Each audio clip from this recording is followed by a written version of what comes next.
বিরাটি এসে দেখি রাস্তায় এত ভিড়। আমি তো প্রথমে ভাবলাম রথ হয়তো চলেই গেছে, তারপর দেখলাম না, রথ এখনো যায়নি। আর মেলার ভিতরটা জাস্ট একবার দেখো, কত ভিড়। ভয়ে তো মেলায় ঢুকলামই না। তারপর আর কি, একটা কাকুকে জিজ্ঞেস করলাম, কাকু রথটা কোন দিকে? তো বললো ওই সোজার দিকে হেঁটে যাও। তো আমিও সবারই মতো হেঁটে হেঁটে যাচ্ছি, কই রথের দেখা পাবো, কই পাবো। শেষমেশ গিয়ে একটা ফাঁকা জায়গায় দাঁড়ালাম। উফ বাবা গো, এত গরমে ঘাম বেরিয়ে যাচ্ছে। তাও দেখছি রথই আর দেখা যাচ্ছে না। এই জায়গাটায় যে দাঁড়িয়েছি, জায়গাটা একটু ফাঁকা আছে। আমিও ভাবছি রথটা কখন আসবে, দেখা যাক। তো চলো তোমরাও দেখো।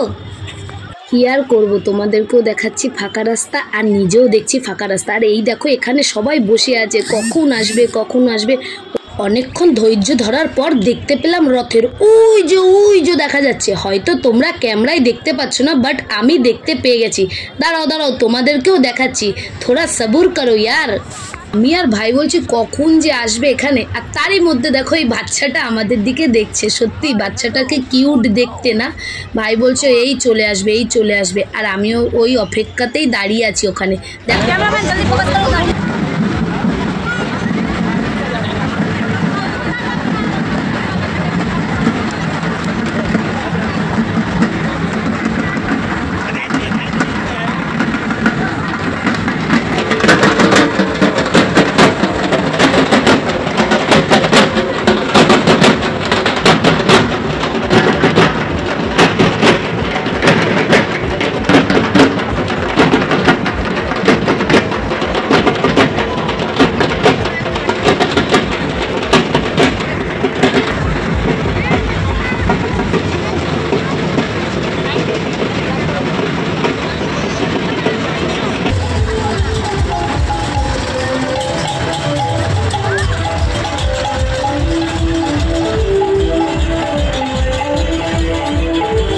সত্যি কথা বলতে গেলে হরিনামে কি এমন জাদু আছে যে হরিনাম শুনলেই মানুষের মন এত ভালো হয়ে যায়? আচ্ছা, তোমরা কি কেউ জানো যে হরিনামে কি এমন জাদু আছে? যদি জানা থাকে অবশ্যই আমাকে কমেন্ট করে বলো কিন্তু।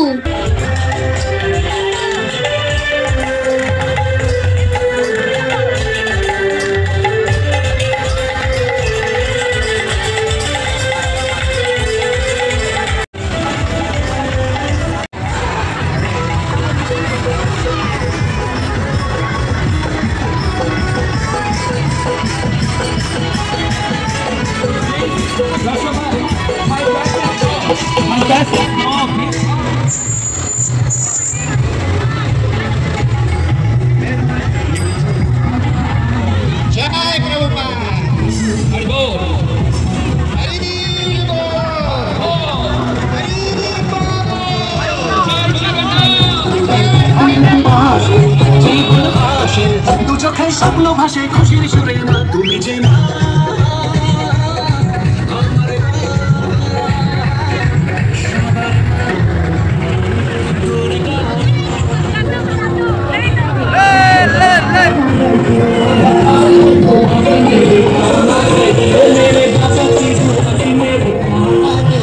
গাইস, তাণ্ডব দেখার জন্য খালি ভিড়টা একবার দেখো, জাস্ট ভিড়টা দেখো কতটা। এতটাই প্রচণ্ড পরিমাণে ভিড় ছিল, আমি ভাবলাম পিছনেও কিছু আসছে। তারপর অনেকক্ষণ দাঁড়িয়ে আমি আর ভাই অপেক্ষা করছিলাম যে পিছনে কি আসছে। ওমা দেখলাম পিছনে কিছুই নেই। তারপর ভাইকে বললাম তাড়াতাড়ি চল। কিন্তু এতটাই যে ভিড়, আমি কি দেখতে পারবো? কেন এত লম্বা মানুষ, সেখানে আমি কোথায় 1.5 ফুট।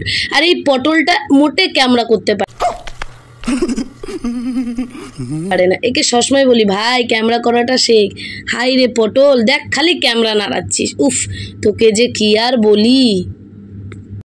গাইস, এতটাই যে ভিড় দেখছো, কিচ্ছু না, খালি তাণ্ডব দেখার জন্য। কত ভিড় মানে কি বলবো। আর যেমন ভিড় তেমন গরম। উফ বাবা গো, কি গরম। কি আর করব, এত গরমের মধ্যে ঠেলাঠেলি করে সামনের দিকে যাওয়ার চেষ্টা করছি। জানি না সামনের দিকে যেতে পারবো কিনা। তো চলো সামনের দিকে আমিও যাই। গাইস, এত পিছনে দাঁড়িয়ে আমি তো কিচ্ছু দেখতে পাচ্ছি না, খালি পালক দেখতে পাচ্ছি। আর ভাইয়ের বাঁশের মতো হাত নিয়ে ওকে বলছি খালি তুই ভিডিও কর আর কিচ্ছু না। সত্যি কথা বলতে গেলে ও কিন্তু ভিডিও ফুটেজ নেওয়ার অনেক চেষ্টা করছিল, কিন্তু এতটা যে ভিড় আর এতটা ধাক্কা ধাক্কি বা চাপাচাপি হচ্ছে, ও যে ফুটেজটা নেবে সেটাই ও ঠিক করে নিতে পারছে না। আমি বলছি ভাই তুই জাস্ট একটুখানি ফুটেজ নে, কেন তোমাদেরকে তো কিছু দেখাতে হবে তাই না বলো।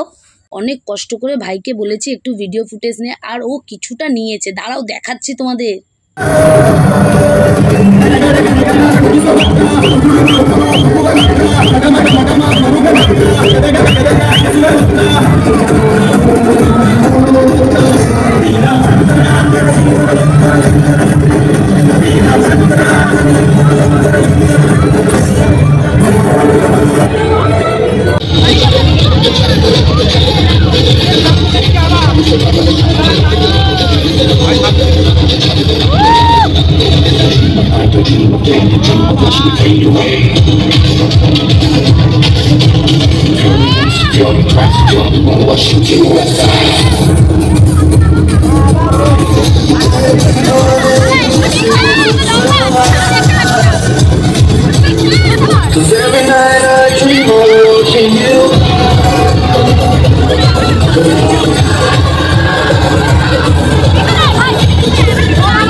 মনে হচ্ছে দুর্গাপুজো দেখতে গিয়ে রাম মন্দিরে যা ভিড় ঠেলেছি, মনে হচ্ছে সেই ভিড়টা আমাদের এখন বিরাটিতে চলে এসেছে। ভাই রেগে গিয়ে বলছে দূর, তোর ভিডিও করারও দরকার নেই আর ফুটেজও নেওয়ার দরকার নেই, এত চাপাচাপি হচ্ছে আমার পায়ের উপরে পা তুলে দিচ্ছে রে ছদ্দি, তাড়াতাড়ি বেরা এখান থেকে বেরা। আমি বলছি আচ্ছা একটু নে। ভাই আর আমি কথা বলতে বলতে হঠাৎ দেখি পিছনের দিকে এটা কি আসছে। দাঁড়াও আমিও দেখি আর তোমরাও দেখো।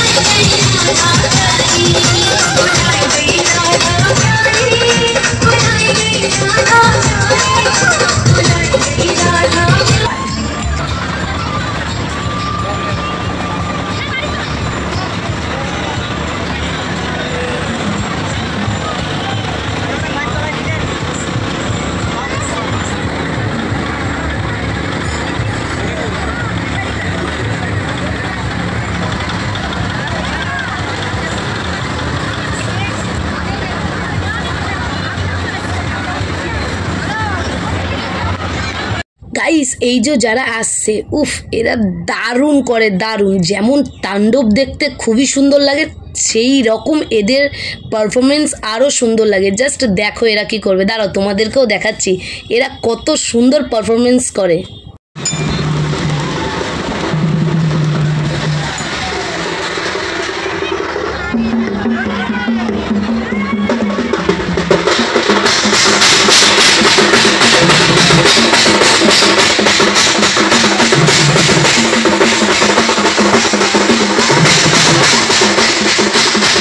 এনারা এত সুন্দর বাজায়, অনেকে তো কন্ট্রোলই করতে পারে না। জাস্ট দেখো পিছনের দিকে কি হচ্ছে।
কাছের এক বন্ধুর সাথে দেখা হয়ে গেছে, সে কি আবার ওখানকার ভলেন্টিয়ার হয়েছে। আচ্ছা তোমরাই বলো, কখনো মেলায় গিয়ে যদি বন্ধু বা বান্ধবীর সাথে দেখা হয়ে যায়, সত্যি বলছি বস একটা আলাদা লেভেলের মজা, আলাদা। আমি আবার বললাম, কি দাদা আজকে দোকান বন্ধ নাকি? হ্যাঁ, ওনার দোকান হচ্ছে বিরাটিতে। আর কিসের দোকান তোমরা যদি কখনো দেখে থাকো অবশ্যই কমেন্ট করে বলবে কিন্তু আমাকে। এটা আমাদের বিরাটের ভাইরাল রথ।